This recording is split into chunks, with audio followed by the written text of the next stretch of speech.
This is chapter 9.3, okay, I believe. Okay, so here we go.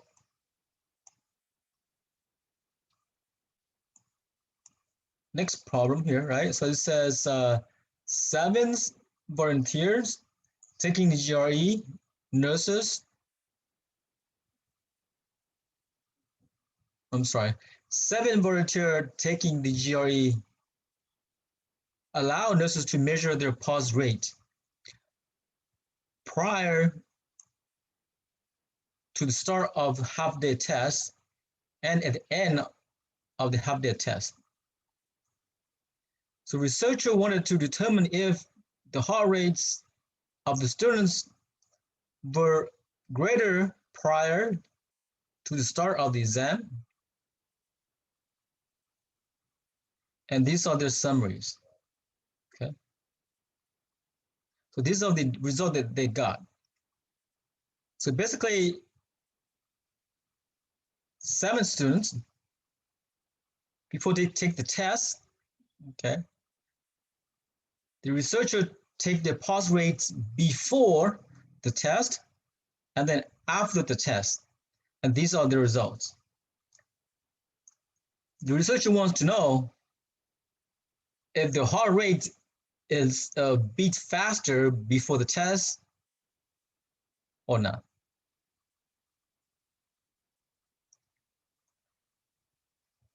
Okay, so here's the question. Why are these matched pairs data? Okay, so again, they are because they came from the same individuals. Okay.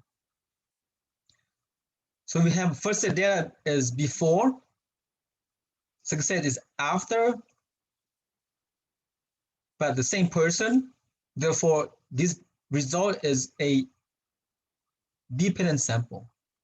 Okay.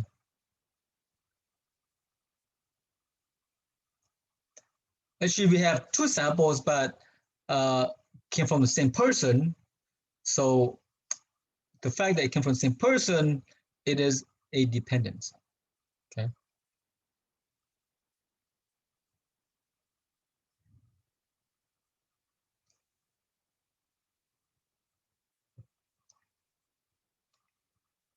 Okay, B, say conduct a hypothesis test to determine if the mean pulse rates of students greater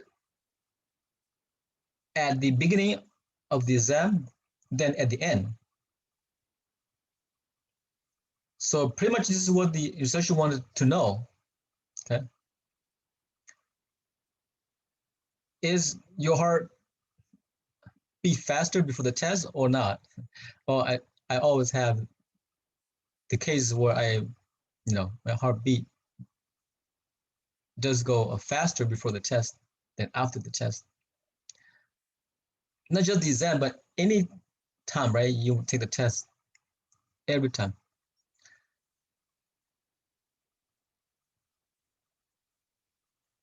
Okay, so for me to determine if my pulse rate is higher before the test, then I have to know the difference between after and before, right? After and before the exams. So like this person here, before the test, the heartbeats of this person is 73 beat per minute. After the test, is now 64. So this number 1 person actually comes down. Okay. Here, number 2, 82 before, 84 after. So a little bit off. Okay.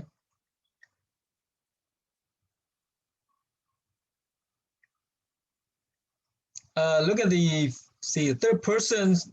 Well, 52, 52, so nothing's changed. Okay. For a person before 100 minutes, 100 beat per minute, after 98 beat per minute. Okay.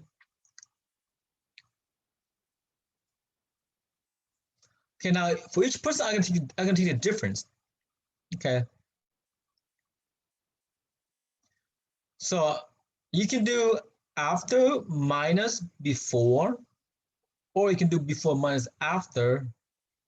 It will make any difference. Okay. Now the fact that they want to be greater, right? The fact that they want the mean pause rate to be greater at the beginning than at the end, then I'm going to subtract before minus after. Okay. So how do I get a difference here? Well, for the first person, I take 73 minus 64. I get 9. So the difference is 9 beats per minute faster before the exam. Okay. Second person, 82 minus 84, negative 2. Third person, 52 minus 52, still 0. So this person here, nothing's changed. Okay. Fourth person, 100 minus 98 is positive 2. Fifth person, 119 minus 112, 7. Number 6, which is the sixth person, 63 minus 66, sure, negative 2, negative 3. Yes, negative 3.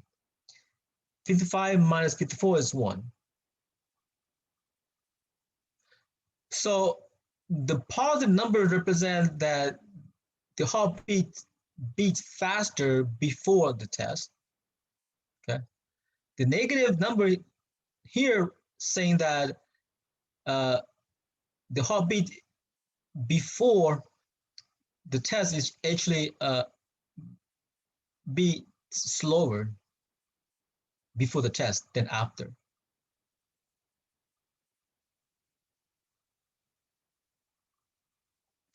So that is the difference between before and after for each person. Okay. So I guess number 3 person is pretty calm. Okay, so once we got the difference here for all 7 person, then we need to take the average of these differences. Okay, and then we're gonna put the letter D for difference. Okay.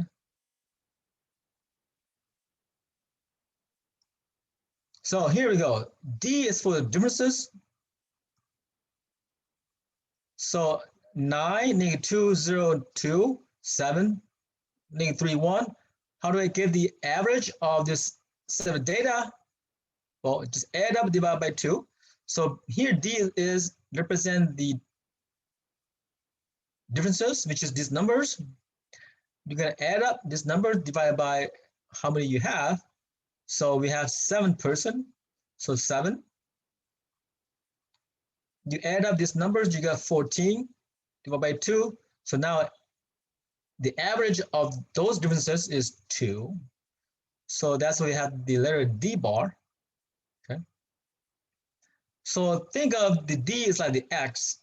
Okay, it's just a value set or a set of data. That's it. Once we got the average of the differences, we also want to know the standard. We also want to know the standard deviation for those differences. And here we go. That's what the SD is for. SD is saying that this is the standard deviation based on those differences. These guys right here. Okay. Now, right, you want to recall that in chapter 3, this is the formula we use to compute the sample standard deviation. Okay. Here, I just replacing the X with D, and then the X bar will be the D bar divided by N minus 1. Okay. Take square root of that. So here we go here. Okay, so first number is 9. 9 minus 2, right? 9 is the first D. D bar is 2. So first sum is 9 minus 2, which is 7. 7 squared, which is 49. Okay. So D minus D bar, square that. Okay. Next number, negative 2 minus 2, which is negative 4. Okay. Square it. Yeah, square it, you got 4. I'm at 16. 4 squared is 16. Okay, so you repeat from 0 minus 2 square, which is 4.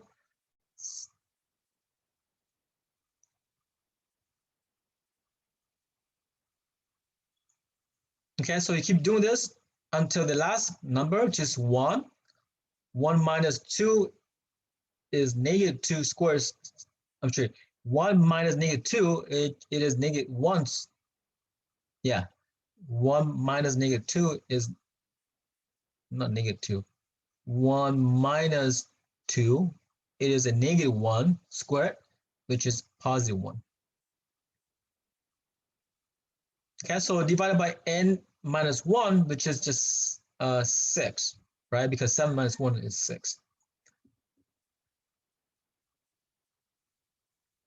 Okay, so here we got the about 4.5 for the standard deviation for the differences. Okay.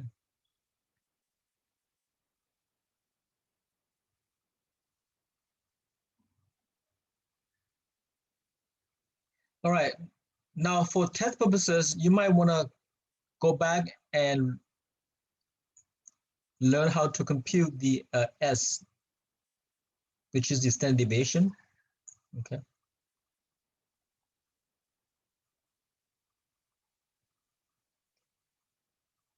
Okay, so this is the, I guess this is the calculations based on the differences of those before and after data. Okay.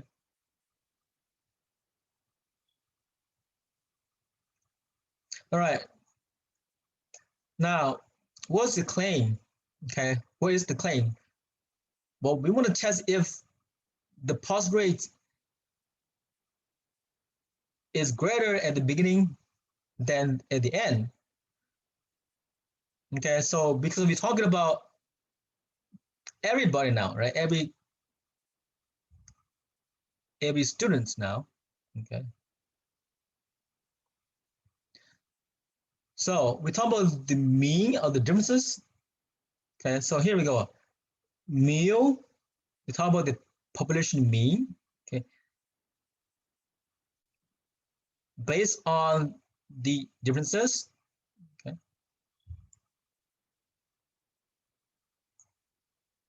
It must be greater than 0. Okay. In other words, the average of these differences has to be bigger than 0 because these numbers represent the differences before the exam. Okay, so positive means it beats faster, 9 beats per minute. Negative means it beats lower before the test. So on average, any student who take the exams and have their pulse rate measure, we want that pulse rate before the exam is bigger than 0. So the average or the mean of the differences must be bigger than 0 so that the student's rate is higher before the test. Okay. If this is not true, so mu d is not bigger than 0, then mu d must be less than or equal to 0.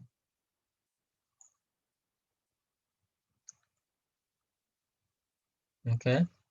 And now, which of these two will go to the H0 and H1? Once again, H1 is always said equality, bigger than, less than, or not equal. So this guy's going to go to H1, and H0 is always says equal. So H1 is going to say mu d equals 0, and h0 gonna go mu d equals 0, and h1 are gonna go mu d bigger than 0. Okay. So here's the formula for a matched pairs. Okay. And we told that it is a dependent sample. It should be based that on the fact that these data all came from the same person. Okay.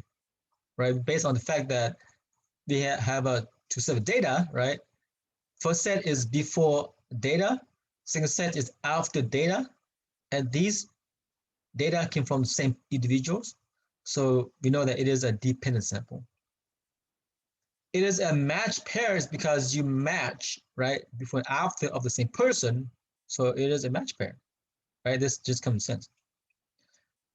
So based on the formula sheets, you look it up, you should see that the dependent sample for the means is T is equal to D bar minus mu D divided by SD divided by square root of N. Okay, this is the formula. If you look up the table, the formula sheets, okay, from chapter 9.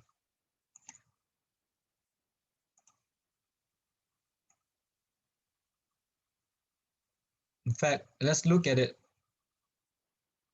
here for chapter 9.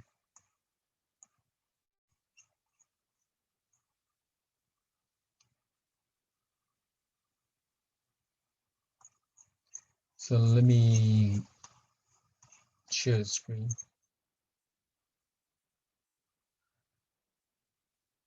Okay, so here's the formula sheets, and here is the test statistics for two means matched pairs. Okay, right? So T equal. Let me make it zoom in. Let me zoom in. So here you can see, right? T is D bar minus mu D divided by SD over the square root of N. It says two means matched pairs. And we only use the same degree of freedom for both of them because it is a matched pair. So N minus 1.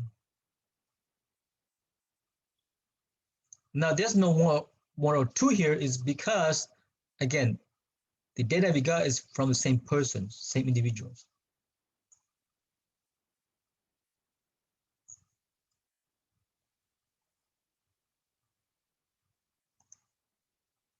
All right, now let's go back to the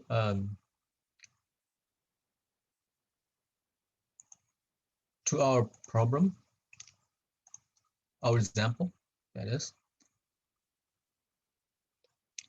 So we're gonna go and put those numbers in.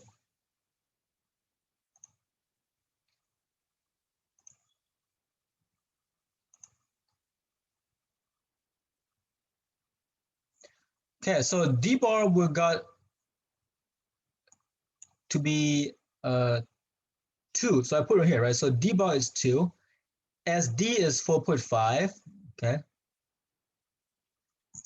So D bar is 2. So put 2 minus mu D. Well, mu D is right here is 0, right here, right? From age 0. So 0 divided by SD. Well, 4.5 over the square root of N, which is 7. So we put this in your calculator, you get about 1.176 for T.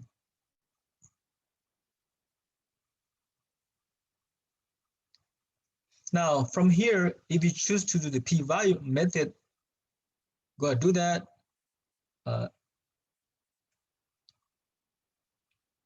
I'm gonna choose just doing the critical value method. So we're gonna find a critical value for this one, okay? Now, the fact that H1 says mu D is bigger than 0, we're going to have a right tail test, okay, which is the area in one tail of the alpha, which is 0.05. The F for this is 6 because n minus 1 will be 7 minus 1, so it is 6. Okay. So look at the table. Area 1 tail of 0.05 and degree of freedom is 6. You should get 1.943.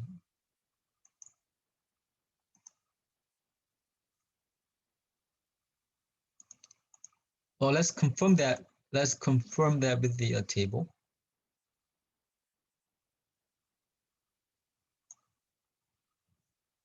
See if I got it right.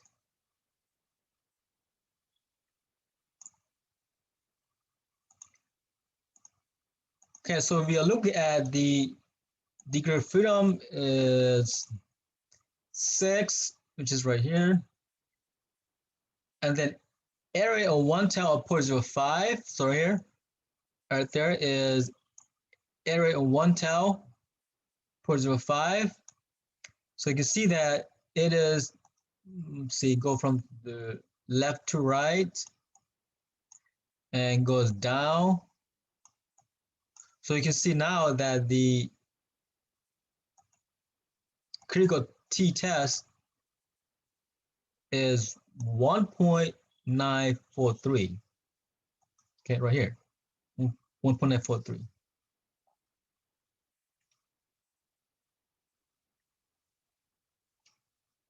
So it looks like it confirmed that it is the t is 1.943.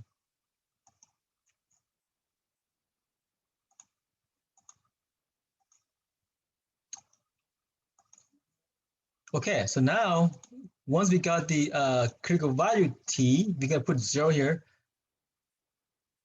We'll put 0 for the t here just to tell me that it is a critical value, and this t here is without the 0, it is the test statistics. Okay. Once again, if you have the critical value, we're going to go ahead and put in a graph. This is a right tail test. So we're going to draw a bell curve with the critical value, t of 1.943. And now we're going to draw the arrow on the right to represent the critical value, I'm sorry, critical region, okay? We're going to test this thing. So the test statistics is 1.76.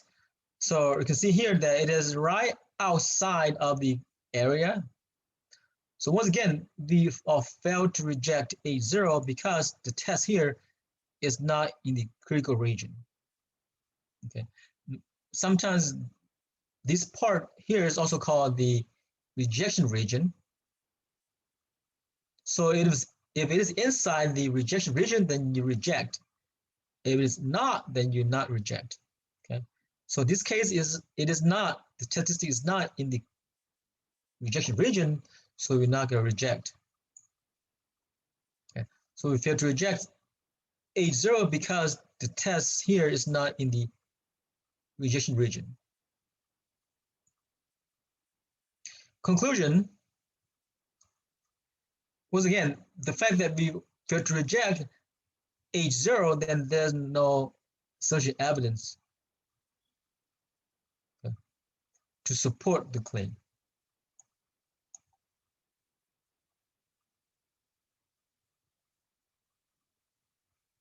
So if we fail to reject H0, then the H0s stand pretty much, right?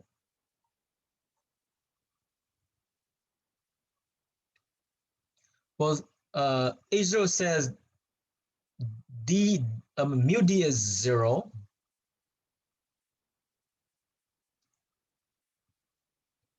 It means that the difference is not, well, the difference is at 0, so there's no difference.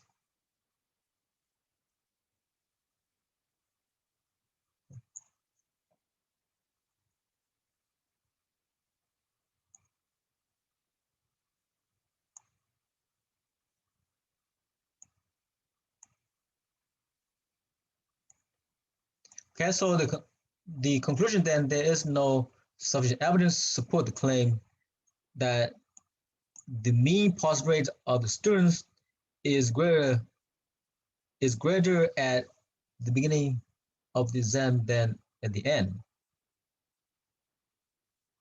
Now, it is also important to notice that here, the difference here, right here, is 9 positive, 7 and 2 is also positive, 1 is positive, but you have -2, 0, and -3, they're both negative. So we have about 3 out of 7 saying that the pass rate is actually lower before the test than after the test. So look at the difference here. We can kind of tell that even though the 9, the 2, the 7 are and the 1 are positive, it's not enough. Okay. Right. You have about, again, 1, 2, 3 out of 4 saying that there's no difference. The pass rate is not higher before the test.